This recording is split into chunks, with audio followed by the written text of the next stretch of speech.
Hello everyone and welcome back to this channel. Today I'll do a quick review of Textio.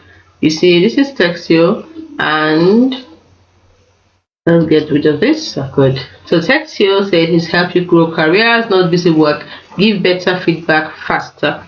So employees want growth, managers want it to be easier, HR wants better control over the process. Textio helps you stop failing at feedback so you can start growing careers without adding process. So you can try for free or get a demo. Let's see what it's all about.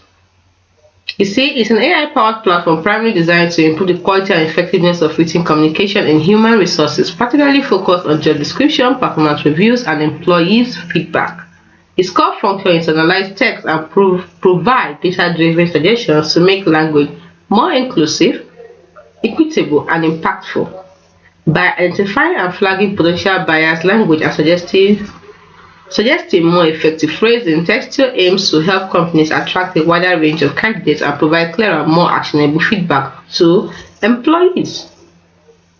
Users often highlight Textio's ability to reduce bias in hiring, improve the speed of filling roles, and enhance the quality of performance conversations. However, some reviews mention the cost and potential challenges with integration into existing systems as possible drawbacks. So that's the quick review for Textio.com. You can try it out today.